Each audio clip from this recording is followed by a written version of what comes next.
Hello, my name is Dr. Adwoa Agyei-Nkansah.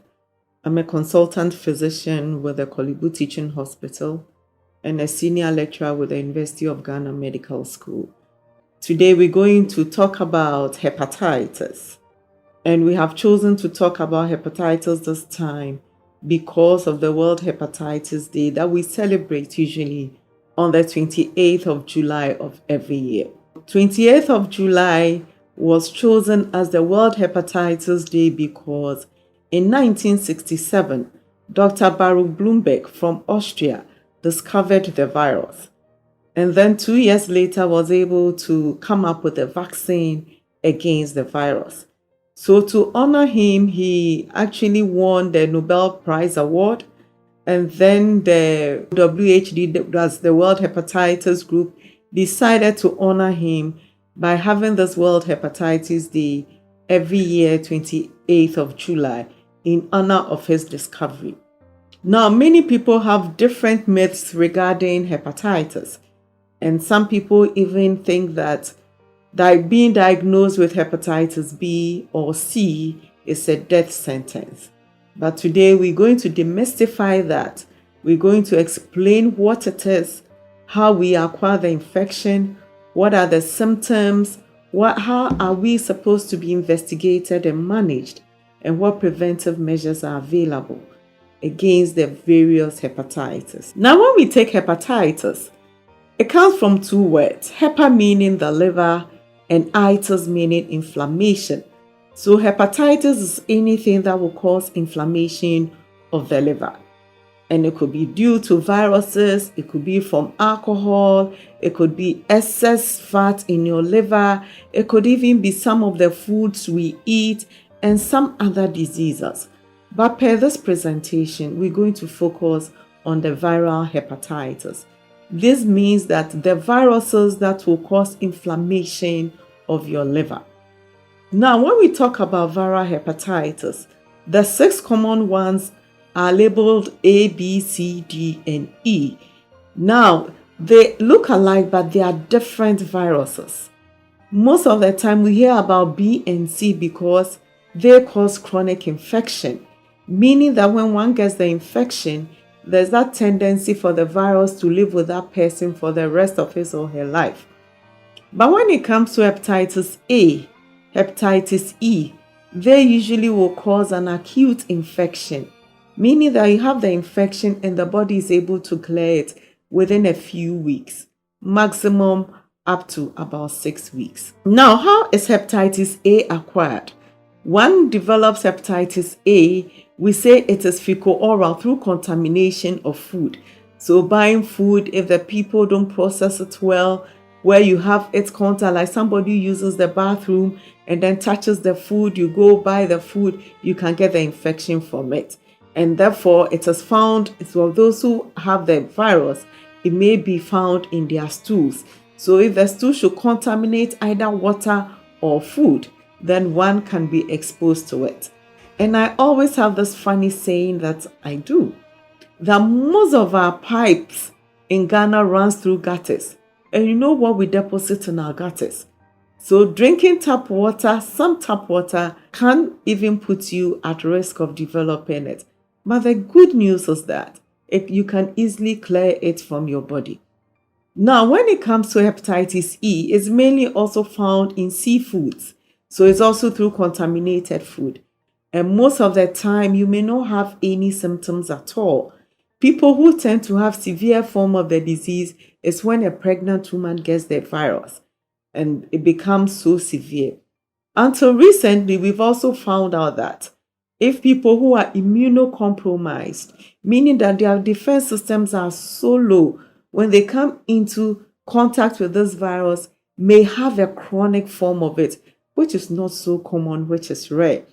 Now, today, I'm going to concentrate, as I have said, on B and C. Now, when we take hepatitis B, it's able to cause both acute infection and then can also result in chronic infection as well. C will also cause both acute and chronic infection. When it comes to hepatitis D, as the name suggests, D means Delta virus. And Delta virus is a partial virus. What we mean by partial virus is that it cannot stay on its own. It needs the presence of B to be stable. So if somebody without hepatitis B, you cannot get hepatitis D. So I say that you cannot die if you are not born. And dying is hepatitis D and being born is hepatitis B. So if you have to acquire hepatitis D, then you should have hepatitis B, or you should have both B and D coming into the system at the same time. For hepatitis B, which is the commonest viral infection in our part of the world, mostly in sub-Saharan Africa, when we take hepatitis B, for the epidemiology, we say that about 12.3% of our population have hepatitis B. And WHO says that any country whose prevalence is more than 8% is hyperendemic. By that means that the country has high levels of the virus in the population. Now, as I said, some meta-analysis that have been done have shown that hepatitis B is about 12.3%. So if you take 100 people, at least 12 to 13 people will have the virus, compared to HIV, which is less than 2%. Although we make so much noise about HIV, hepatitis B is indeed a very common infection that we have. And the good thing about hepatitis B is that it is preventable. So we'll also talk about how it is prevented. So at this time, one may ask, how will somebody acquire infection? You acquire infection through blood and blood products. So for instance, in our part of the world, the commonest mode of transmission we say is vertical transmission. What we mean by vertical transmission is that a hepatitis B positive mother, through pregnancy during delivery, can pass it on to the child. Now, the other way is the horizontal transmission. So people living together, sharing certain sharps, like blade, like toothbrushes, anything. Sometimes when you brush your teeth, you may see blood coming. And therefore the blood, if the person is infected, you may have the virus in the blood. So if another person uses the same toothbrush, you'll be transmitting the infection. Tattoos is also another route of transmission. Now, most people are into it going, if the needles are not well sterilized and is used on somebody and then used on you, you can get the infection. Now, when we go to the barbering shop, the hair clippers, if they are not well sterilized, women, as they fix on their weave-ons, etc., as is being sewn, the needle, if these ones are not well sterilized, can predispose one to getting the infection. The blades we use, we know that some of the shaving blades are disposable, but typical Ghanaians may not dispose of it and then may share. That can also risk your chances of developing hepatitis. One of the things we should notice that hepatitis is something that is usually in the blood. So if it is in the blood and you have some blood on the floor, it can survive for more than 2 weeks. So anybody with that infection, when you should see that blood on the floor, treat it as a potentially dangerous thing and don't assume that because it's been there for some time. No, because the virus can survive outside the body for more than 2 weeks. If somebody has it, apart from that, the other way is IV drug use. Those who abuse drugs like the cocaine, those who use heroin, when they jab themselves with a needle, they tend to pass it on to the next person. So if somebody has it and passes it on, then if you jab it on yourself, there's that risk that you get the infection. How do somebody with hepatitis B present with? 2 types. For the acute ones, these are usually seen in people who are immunocompetent adults whose defense systems are strong. They tend to have the symptoms because their defense system is fighting the virus. And they may have fever, they may feel weak, they may be nauseous, feeling of wanting to vomit. Some of them may be vomiting. And then what gives it away is that they develop jaundice. Now, Those who acquire the infection the first time as babies or as children, because their defense system is not well developed, they may not have any symptoms at all. They'll tell you we've never had jaundice, and we are surprised that they are telling us we have hepatitis B. Now, when it comes to the transmission, if a mother is positive and it passes on the infection, there's a 70 to 90% chance. If the mother is hepatitis E antigen positive, I'll explain that later on, then that baby stands a 70 to 90% chance of acquiring the infection. Now, for children who are less than 1, if they should be exposed to the virus, then 90% to 95% of them will carry the virus for the rest of their lives. Between ages 1 and 5 years, if you should first get exposed to the virus, about 25 to 50% of them will carry it for the rest of their lives. Now, more than 5 years or in adults, if you get exposed to the virus, just less than 5% of them will be chronic carriers or will have the virus for the rest of their lives. So it tells us how important it is to prevent a mother having it and passing it on to the child. Now, as we said, if somebody has the infection, what should be done to help that patient? Usually for those who have the acute infection, when they are jaundiced, when they feel very sick, then the management is basically symptomatic. What we mean by symptomatic is that 1, bed rest is very important. 2, they need to take in lots of fluids. And that is when sometimes we restrict their food. Like they should take in more carbohydrate and then cut down on the protein and the oil just to rest the liver.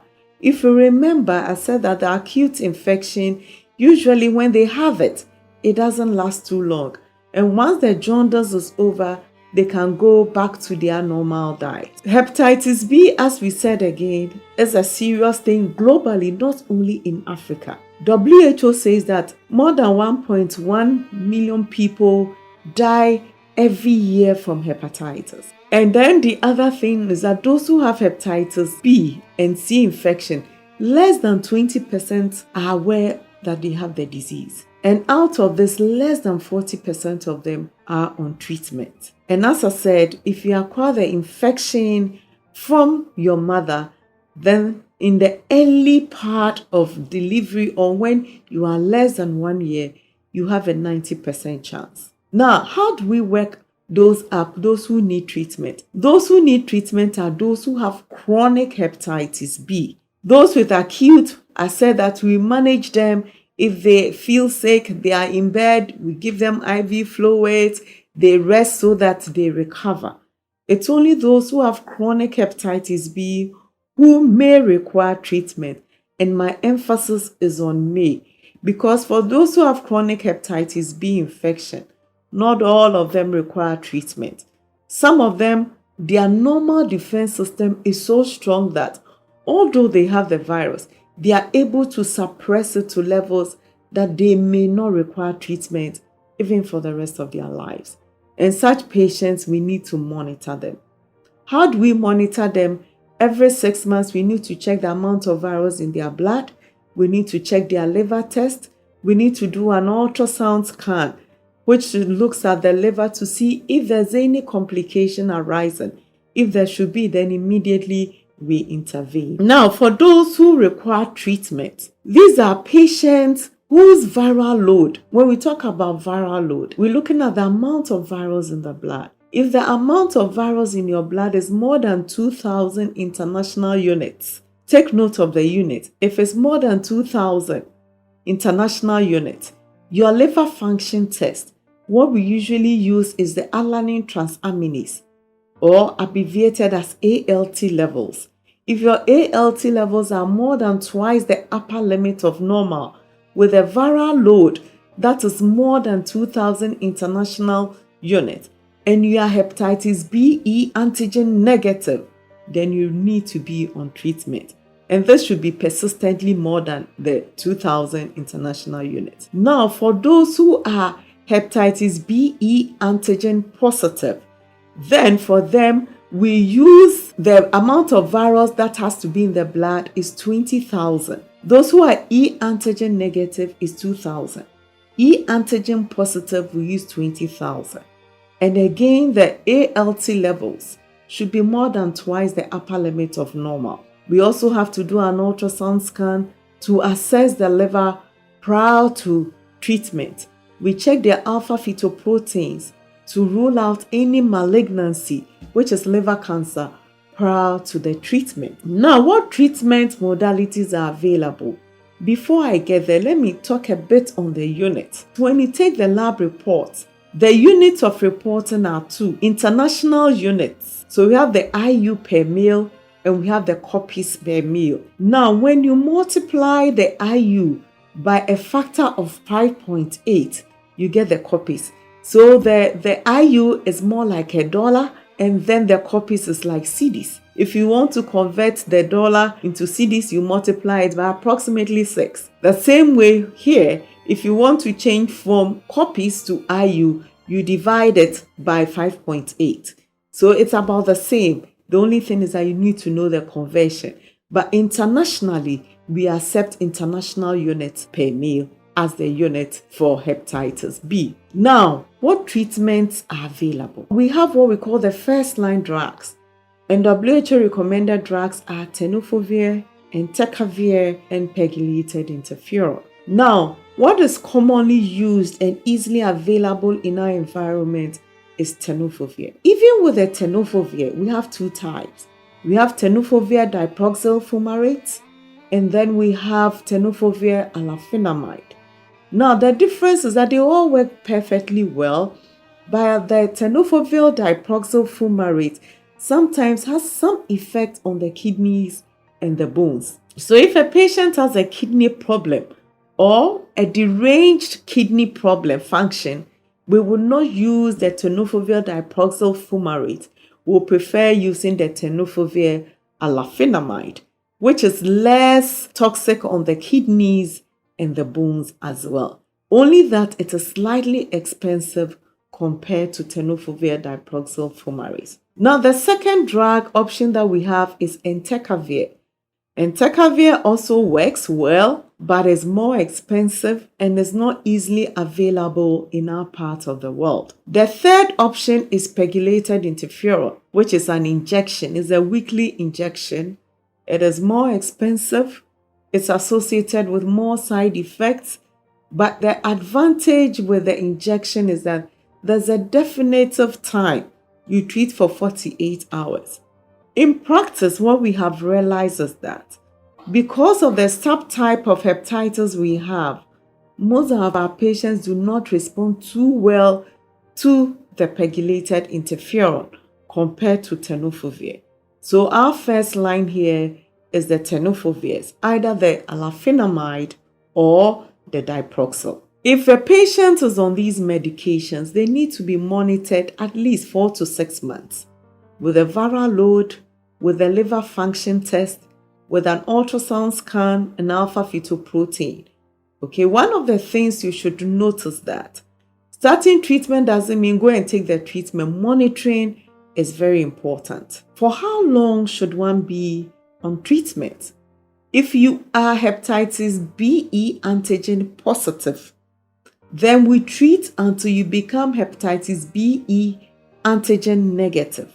However, if prior to starting treatment, you were hepatitis B antigen negative, then we treat you for the rest of your life, or until you become hepatitis B surface antigen negative. One thing you should notice that hepatitis B is not curable. The reason being that it is able to incorporate itself into the genome or the DNA of the person, and therefore you can't take it out. One thing we have realized is that if it is adequately suppressed, where the viral load is undetectable, then the risk of developing complications like cirrhosis, like hepatocellular carcinoma or liver cancer is markedly reduced. Why do we make so much noise about hepatitis B? Because it has a tendency of making the liver cirrhotic. It leads to cirrhosis. And when somebody develops cirrhosis, you notice that there's fluid retention. There will be lots of fluid in the abdomen with time, and the legs will also become swollen, what we call pedal edema. Some of them may be vomiting blood because they develop a complication called portal hypertension, and that leads to varices. And these varices are distended veins in the esophagus or in your throat. And when they exceed the elastic limit of the walls will rupture and the person vomits blood. One feared complication again of hepatitis is developing liver cancer. And most of the time, by the time we realize somebody has liver cancer, it's beyond medical treatment. And even if one has to be on treatment, it is damn expensive. The treatment modalities for liver cancer are surgery, radiological interventions, and then if all else fails, we have to put you on some chemotherapy. Now, with the surgery, there are different types of surgery. If it is found early and the tumor is small, less than 5 centimeters, or less than 3 millimeters, having only 3, then you can have a transplant, provided it hasn't spread to other places. 2, some part of the liver can be taken and then a part left. So that is what we call lobectomy, taking one lobe out. Or sometimes you take a segment where the lesion is out. Now, this is when the tumor is again small. When we come to the second modality of management, which is radiological intervention, we can do what we call radiofrequency ablation. We can do microwave ablation. We can do transarterial chemoembolization. That is all to burn the tumor. Now, if it goes beyond all these, then you put on chemotherapy. And the common one available here is called sorafenib. And that is also to help extend your life about 3 to 6 months. And that is also very expensive because currently it is between 2,500 to 3,000 cedis every month. How many Ghanaians can afford this? And don't forget, it's also associated with lots of complications, what we call the hand-foot syndrome. Sometimes it makes the person has a tendency to bleed as well. So you agree with me that to prevent all these, then you should not get the infection. So how do we prevent or how do we protect ourselves? 1, we can protect ourselves by taking a vaccine. And I'm going to go a bit into details when it comes to the vaccine. If you remember, we said that about 90 to 95% of children who are exposed to hepatitis B when they are less than 1 will become chronic carriers. So we need to intervene. When mothers who are hepatitis B positive are pregnant and they deliver, immediately their children should be given the vaccine. This is what we call the birth dose vaccine. And it will surprise you that worldwide, only 40% are adhering to the birth dose vaccine.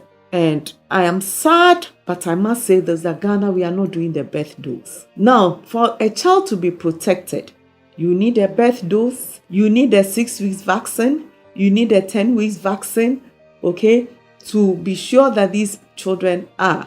But now what we are doing in Ghana is doing the 6 weeks vaccination, the 10 weeks, and then the 14 weeks. My problem with that is that for the first 6 weeks, these children are not protected. And as I have already alluded to, if you should get exposed around that time, 95% to become chronic carriers. So one of the things I always tell people is that you can't curb hepatitis B without introducing the birth dose. The other way of preventing it is, and here I may quote the Bible, Paul said, "What I receive is what I give." So the more I have, the more I give. The same way, the more virus the mother has, the higher the risk of infecting the child. Do we have treatment for pregnant women as a national program? No, we don't have. A few of them who can afford the treatment can buy, but majority of them cannot. So if you want to prevent hepatitis B, treatment is also key. Now let's take the case of Taiwan. Taiwan was one of the countries with the highest prevalence of hepatitis B many years ago. And they were also the place with the highest level of liver cancer. But when they introduced hepatitis B vaccines, when they introduced the treatment for hepatitis B as a national program, now when we talk about hepatitis B, we don't even mention Taiwan. We only mention them for their good works. What are we doing in Ghana? Are we just sitting down for our children to be infected, for them to die at a very young age? Now, research that we did in the Korle Bu Teaching Hospital, which applies to most places, is that because the common mode of transmission in our part of the world is mother to child, by age 25 up to about 45, they are coming down with liver cancer. And you agree with me that this is the productive age. So if we are allowing our productive age people to die from liver cancer, then as a nation, where are we heading towards? I must say that hepatitis cannot wait.